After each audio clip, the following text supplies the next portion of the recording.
If you're watching this, there's a good chance you're procrastinating on something. Hi, now that I've called you out like that, let me make it even and tell you what I've been procrastinating on. Playing Asura's Wrath. Asura's Wrath is a game that I've always wanted to play ever since it came out all the way back in 2012. All I knew about the game back then was what I had seen in a trailer on YouTube, and that's it. But that's all I needed to see. I mean, come on, it's a cool guy punching things. What more could my 13-year-old self ask for? So why did it take me over 12 years to play it? Well, like I said, I was 13 when the game came out, so I was suffering from a common condition most kids experience called being broke. Also, I had just begged my mom to go trade most of my PS2 games at my local game store for a copy of Skyrim, so let's just say I was preoccupied. And you know how it is, other games start coming out, you pick some other hobbies to spend your time and money on, and suddenly that game you really wanted to play has taken a bit of a backseat. But now, after 13 years, I decided to finally get off my ass and play it on my very real PS3. So, how was it?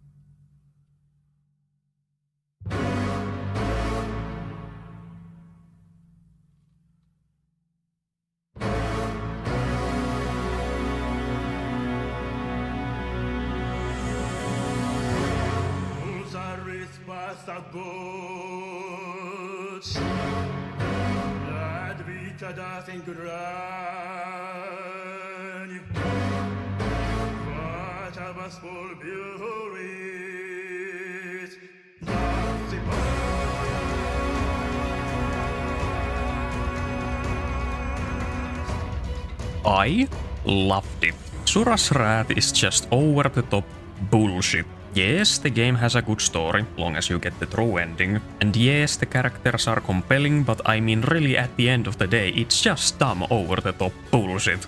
And I think that's great. Like, let's just take the opening of the game for example. You start the game punching things to death in space, which is just a great way to show what you're getting yourself into. So what the hell is Asura's Wrath even about? At a glance, you would think it's an action game, and to be fair, it is. But more than that, it's more like an interactive movie. The game is very heavy on cinematics and quick-time events, which are easily the best part of the game. I would go so far as to say that this game has some of the best quick-time events out there. The game does also have these combat segments, where you usually beat up a bunch of enemies, which should be fine, great even, but the problem is you basically just have 3 buttons to press.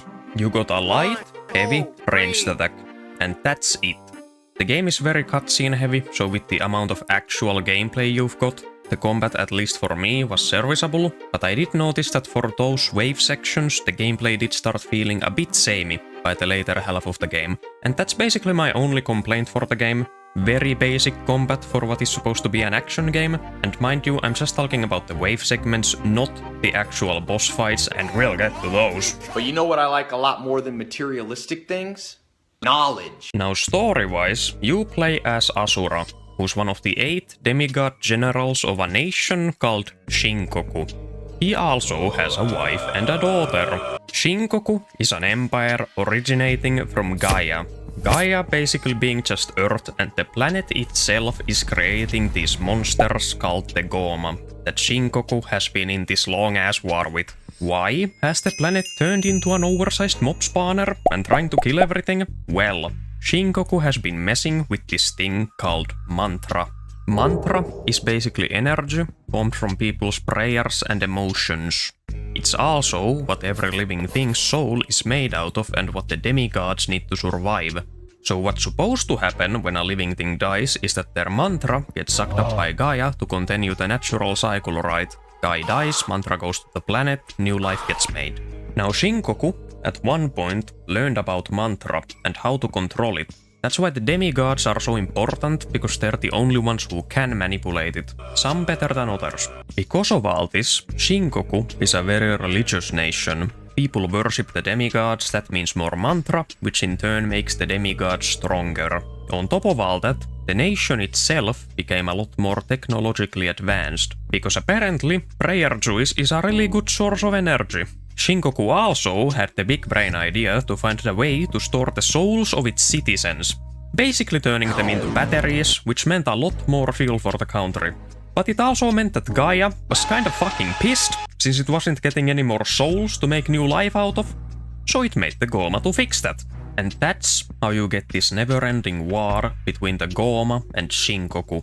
The Goma can't be fully destroyed, since destroying them would mean destroying the planet. So the only thing the nation can do is keep pushing them back every few years until the Goma come back stronger than before. So Asura and gang beat the Goma. Hooray! Yippee! Everything's going great. Asura spends some time with his family and oh god, the Emperor is dead. And Asura gets framed for his murder. Oops. Also, his wife gets killed by a freaky twink. Also, his daughter gets kidnapped. Also, your demigod buddies, they're the ones behind all this. So Asura, being none too pleased, tries to save his daughter, gets fucking bodied by the leader of the demigods, Zeus. Deus. Gets yeeted into Gaia, dies, goes to hell, meets a weird spider, and crawls out of hell 12,000 years later with dementia and some serious anger management issues. After waking up from his little nap, shit soon hits the fan when Asura runs into a village being attacked by the Goma and his old demigod pal, the game's first boss, Wizen. Circle, shut up, Wizen.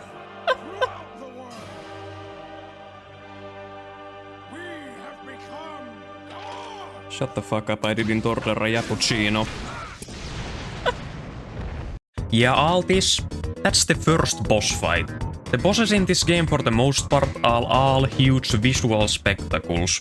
They're there to make you go, hell yeah, more so than being challenging. It also helps that the animations and music in the game are ridiculously good, especially in the boss fights. I mean, just listen.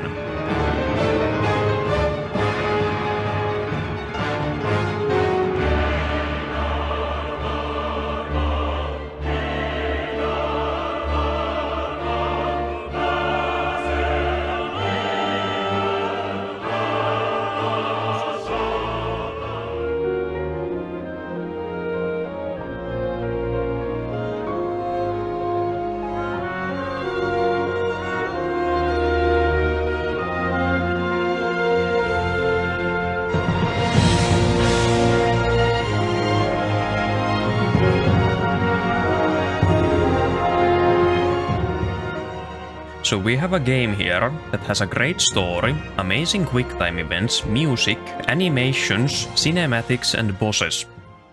Then why wasn't this game a success back in 2012? See, while it received okay reviews from critics back then, the sales just weren't there. The game only sold about 36,000 copies in the first week. The game was $40, so that's a bit over 1.4 million doubloons in the first week. That's not really anything to write home about, even when considering the demand for games was much smaller compared to today's day and age. Also, the people who did buy the game were torn on it. Some were praising it, calling it a one-of-a-kind type of game, and others were bashing its extremely basic combat for what is supposed to be an action game. And the thing is, neither side was really wrong. Yeah, the game is very unique and in my opinion was ahead of its time in some aspects. But the combat was kinda shit. Also, some people just don't like quick-time events. Personally, I don't mind them, I even like them as long as they're done right. What do I mean by that? Whatever happens on the screen for succeeding in a quick-time event has to feel earned. If I just have to press circle once and Asura pulls out the 16-button Virgil combo, that doesn't feel good, because I did nothing to earn that. Now, if I have to mash circle until I develop carpal tunnel to get that combo off, that feels good. The reward, in which this case is the cool shit happening on the screen, feels proportionate to the effort the player has to put forward. Another reason for the game's underperformance, I think, was because of it being in the wrong place in the wrong time. The game came out in February 2012, which is kind of a weird spot to release a game at. People were still busy playing Skyrim, myself included, and Mass Effect 3 was just around the corner in March. There is also the fun fact that Capcom decided to sell the game's true ending as DLC. Now the DLC was only $7 and those missions you get in the DLC are really good. But it was still a dick move to lock that behind the DLC, especially when the ending of the base game was kinda underwhelming. So after listing out all that, I hope you can see why the game turned out the way it did. Now I fully believe if Capcom ever made a remake of this game with better combat, it would be a huge success. But let's be honest, that'll never happen. So yeah, Asura's Wrath, fun game. I'm hoping someone who watches this gets the itch to try the game out themselves. That was kinda my goal with the video. There's a bunch of videos out there on how to play the game on your very real PS3 for free, so maybe just consider trying the game out for yourself, if you're interested. Please. This video is a bit different from my usual stream highlights. Let me know what you thought about it. Yeah. Like, comment, give me your credit card details, check out my Twitch. Bye bye.